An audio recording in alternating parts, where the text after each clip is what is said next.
நம்ம இவ்வளோ சொல்கிறோம். மிகப்பெரிய ஒரு ஜனநாயக படுகொலை போன வாரம் வெள்ளிக்கிழமை நடந்துச்சு. அது யாருமே இன்னும் கண்டிக்கல. ஆனால் கண்டிக்க முடியாத ஒரு சிச்சுவேஷன். ஏன்னா கண்டிச்சாக்கா அது வந்து எப்படி சொல்கிறது, மதவெறிய தூண்டுதல் விதமாக ஆயிடுன்ற ஒரு விதமாகவும் இருக்கும்.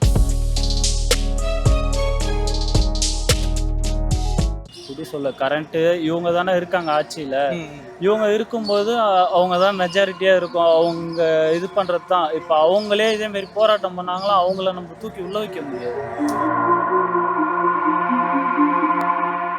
அவனுக்கு என்ன தேவையா தேவையில்லைன்றதை கூட இவங்களால பார்க்க முடியலன்னா இவங்களாம் எதுக்கு இருக்கும்?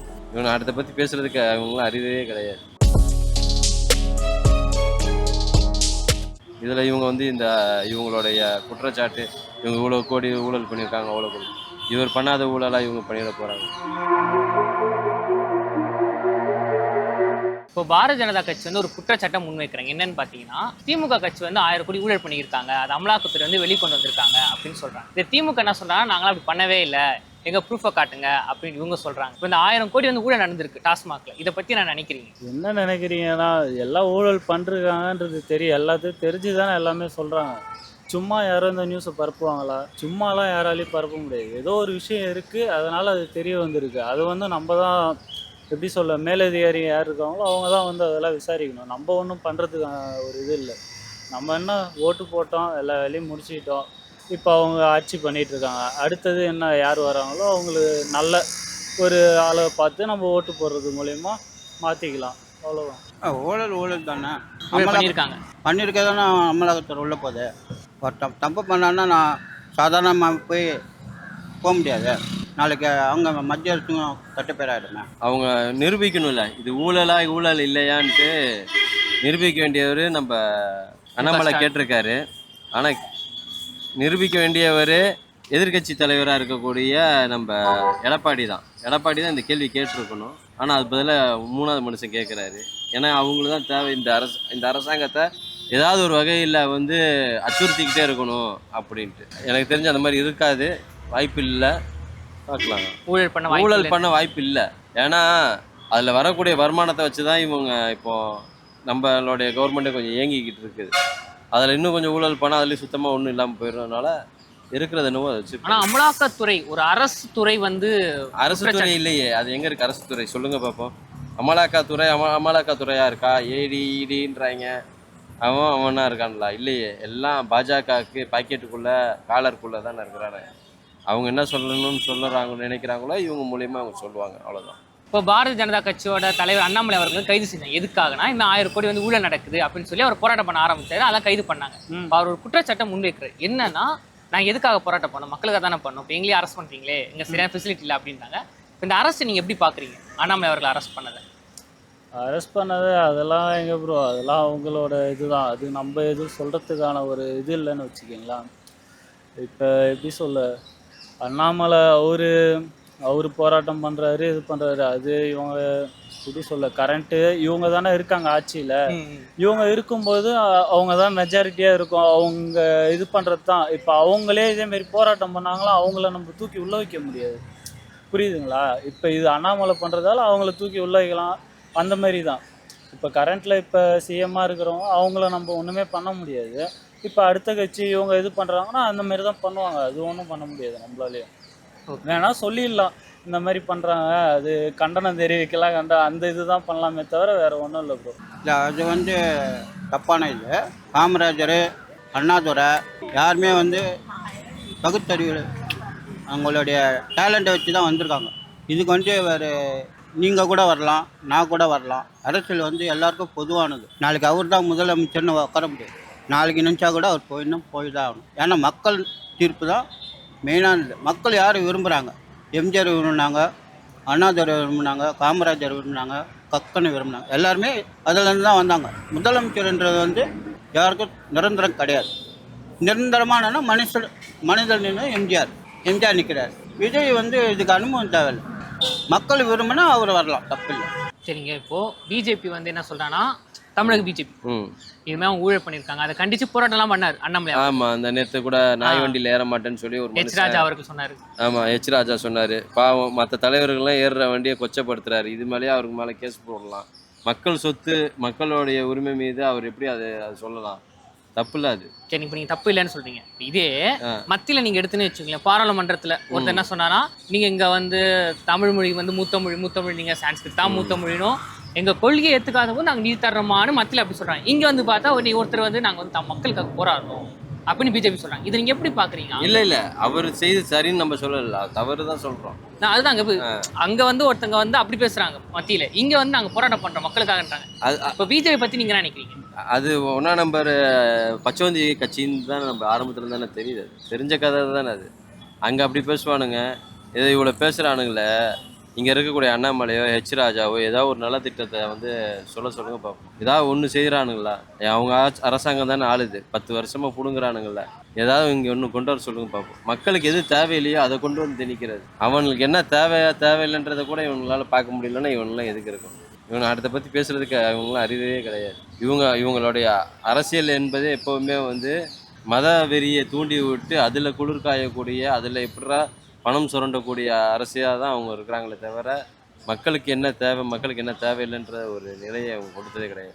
நம்ம இவ்வளோ சொல்கிறோம், மிகப்பெரிய ஒரு ஜனநாயக படுகொலை போன வாரம் வெள்ளிக்கிழமை நடந்துச்சு. அது யாருமே இன்னும் கண்டிக்கலை. ஆனால் கண்டிக்க முடியாத ஒரு சுச்சுவேஷன். ஏன்னா கண்டிச்சாக்கா அது வந்து எப்படி சொல்கிறது, மத வெறியை தூண்டுதல் விதமாக ஆகிடுன்ற ஒரு விதமாகவும் இருக்கும்.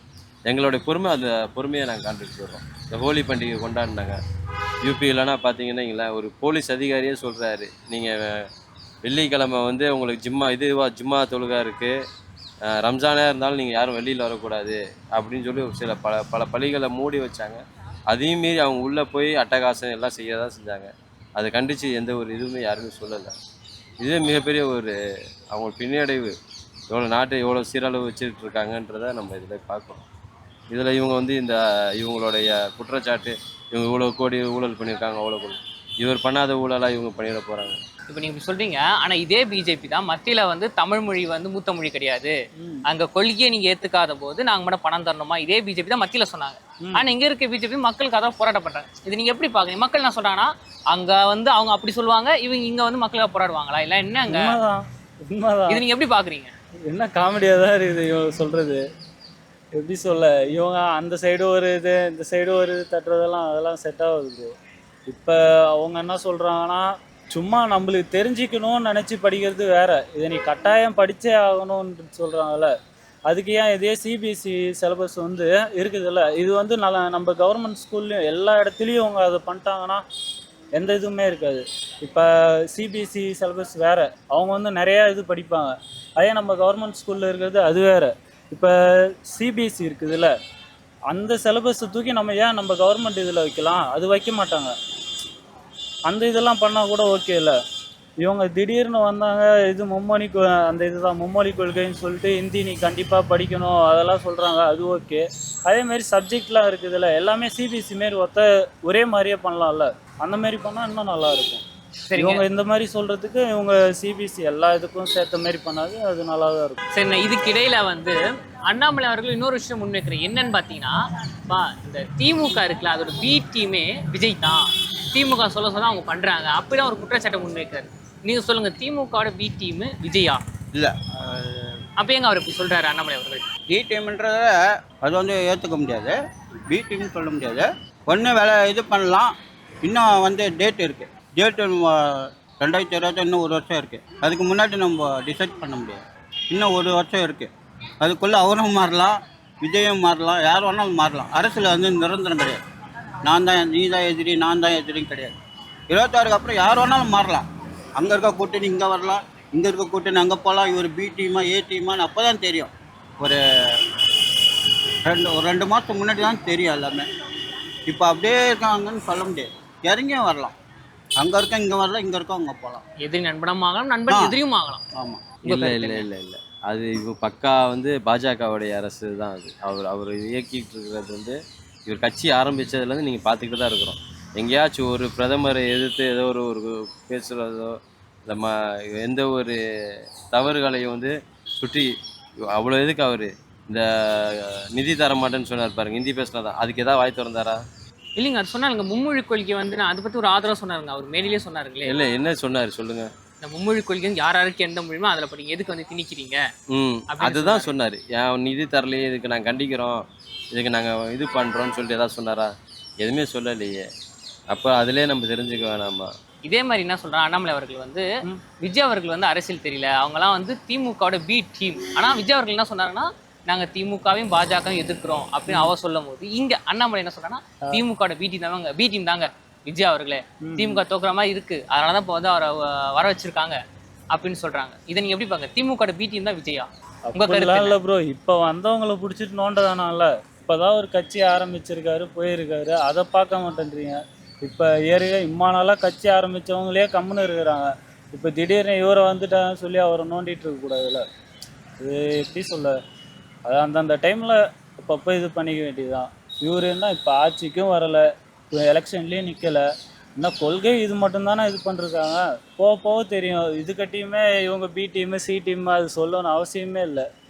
அது அவங்களுக்கு அவ்வளோதான் தெரியுதுன்னு வச்சுக்கலாம், அவ்வளோதான். அதுமாதிரி இன்னொரு விஷயம் தான் அவர் சொல்ல என்ன சொல்றாருன்னா, விஜய் அவர்கள் வீட்டில் உட்காந்துக்கிட்டே ஒர்க் ஃப்ரம் அரசியல் பண்றாரு, வீட்டிலேருந்து அரசியல் பண்றாரு, வீட்டிலேருந்து அறிக்கை பண்றாரு, அதுவும் எப்படி சொல்றது ஷூட்டிங் இருக்கும் போது நடிகரோட இருப்பெல்லாம் கிள்ளிக்கிட்டு இதுமாதிரி பண்றாரு அப்படின்னு ஒரு குற்றச்சாட்டை வைக்கிறாங்க ஒரு அரசியல் தலைவர் மேல. இதை நீங்க எப்படி அதெல்லாம் அது இல்லை, அதெல்லாம் தேவையில்லாத பேச்சு அவருக்கு அண்ணாமலை அவருக்கு? ஆமாம், இது யாராக இருந்தாலும் அதான் சொல்லணும், தேவையில்லாத பேச்சு. இப்போ நல்லா அரசியல் பேச தெரிஞ்சவங்களே, சீமான் இப்போ ஒரு சில இதில் பேசியிருப்பாரு தெரியுமா, வேலுநாச்சியார் அந்த கதை, வேலுநாச்சியார் ஜான்சன் ஒன்று, அந்த இது அதே மாதிரி ஒரு சில பேர் தப்பாக பண்ணுவாங்க தான், அதெல்லாம் நம்ம ஒன்றும் பண்ண முடியாது. அதே மாதிரி தான் என்ன வீட்டில் இருந்தே அரசியல் பண்ணுறாங்க, அதெல்லாம் ஒன்றும் இல்லை ப்ரோ.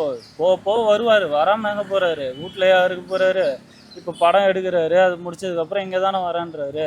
ஃபுல் அண்ட் ஃபுல் அரசியலில் இறங்கும்போது அப்போ பார்த்துக்க வேண்டியதான். அதே மாதிரி இன்னொரு விஷயத்த என்ன சொல்றாருன்னா, இப்போ விஜய் அவர்கள் வந்து ஒரு நாள் நோம்புக்கு போயிட்டு வந்தா சிறுபான்மைக்கு வந்து இவர் ஆதரவு கிடைச்சிருமா, சிறுபான்மை வந்து இவர் ஆதரிக்கிற மாதிரி வந்துருமா அப்படிலாம் சொல்றாரு இந்த நோம்புக்கு போனார்ல. அது எப்படி பாக்குறீங்க? இல்லை, அவருக்கு ஆதரவு வரும், சிறுபான்மை ஓட்டுகள் வரும். ஏன்னா அவர் நடிச்சிருக்காரு.